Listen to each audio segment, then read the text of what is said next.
నమస్తే మానా TV news కి స్వాగతం. వైఎస్ఆర్సీపీ అధినేత మాజీ ముఖ్యమంత్రి వైఎస్ జగన్మోహన్ రెడ్డి జిల్లా పర్యటన నేపథ్యంలో రాజకీయ వాతావరణం వేడెక్కింది. జగన్ పర్యటనను అడ్డుకునేందుకు, జనం రాకుండా చేసేందుకు కూటమి ప్రభుత్వం మళ్లీ పోలీసుల ద్వారా ఆంక్షలు విధించింది. ఈ పరిణామంపై పార్టీ శ్రేణులు, అభిమానులు మండిపడుతున్నారు. ఆలూరు ఎమ్మెల్యే విరూపాక్షి అక్రమ అరెస్టు నేపథ్యంలో ఆయనను పరామర్శించేందుకు వైఎస్ జగన్ గురువారం కర్నూలు జిల్లాకు రానున్నారు. జైలులో ములాఖత్ ద్వారా ఎమ్మెల్యేకు ధైర్యం చెప్పనున్నారు. అనంతరం మీడియాతో మాట్లాడారు. విరూపాక్ష అరెస్టు, అన్యాయంగా ఆయనను జైలుకు పంపడం, రాజ్యాంగం రాష్ట్రంలో ఎలా అమలు అవుతా ఉంది అని చెప్పి అర్థం పడతాయి. ఈ వెన్నుపోటు పార్టీ పాలనలో ఈరోజు రాష్ట్రంలో పరిస్థితి ఏమిటి అని అంటే, బాధితులే ఇవాళ నిందితులు అవుతా ఉన్నారు.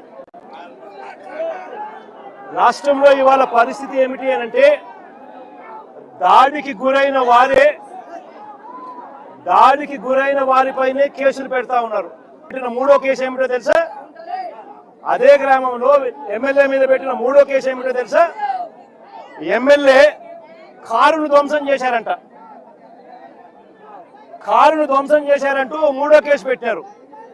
మీరే దాడి చేస్తారు, మీరే చెయ్యర కొడతారు, ఎమ్మెల్యే తమ్ముడు చెయ్యర కొడతారు.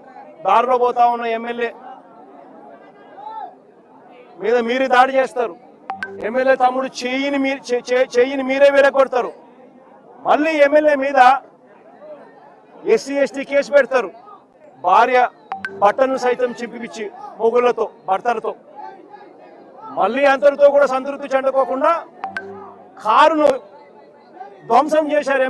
ఎమ్మెల్యే కారును ధ్వంసం చేశాడంటూ, వాళ్ళ కారుని ఎమ్మెల్యే ధ్వంసం చేశాడంటూ మళ్ళీ ఎమ్మెల్యే మీద మూడో కేసు. నేను అడుగుతా ఉన్నా, ఇలాంటి అక్రమ కేసులు ఈ మాదిరిగా ప్రజాస్వామ్యంలో పెడతా పోతే ప్రజాస్వామ్యం బతుకుతుందా అనేది ఆలోచన చేయమని చెప్పి ప్రతి ఒక్కరితో కూడా నేను అడుగుతా ఉన్నా. ఇది జరిగిన తర్వాత ఇంకా ఆశ్చర్యం ఏమిటో తెలుసా?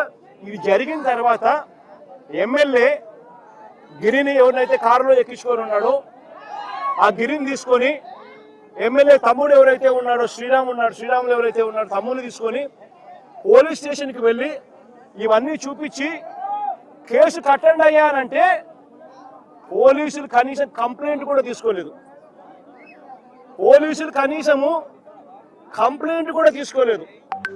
అంటే ఒక నష్టపోయిన వ్యక్తి పోలీస్ స్టేషన్కి వెళితే ఆ గిరిని తీసుకొని, ఆ కార్యకర్తను తీసుకొని పోయి, వాళ్ళ సొంత తమ్ముడు ఎవరైతే చెయ్యి విరిగిపోయిందో తమ్ముడు తీసుకొని పోయి కంప్లైంట్ ఇవ్వడానికి పోలీస్ స్టేషన్కి పోతే, కనీసం ఎమ్మెల్యే స్థాయి వ్యక్తి వచ్చి కంప్లైంట్ రిజిస్టర్ చేయాలనుకున్నా కూడా కనీసం కంప్లైంట్ కూడా తీసుకొని పరిస్థితిలో ఈ రాష్ట్రంలో పోలీస్ స్టేషన్లు పనిచేస్తా ఉన్నాయి అని అంటే, ఇక సామాన్యుడు ఎవడైనా పోలీస్ స్టేషన్కి పోయే పరిస్థితి ఈ రాష్ట్రంలో ఉందా అన్నది ప్రతి ఒక్కరూ కూడా, ప్రజాస్వామ్యవాదులందరూ కూడా ఆలోచన చేసుకోవాలని చెప్పి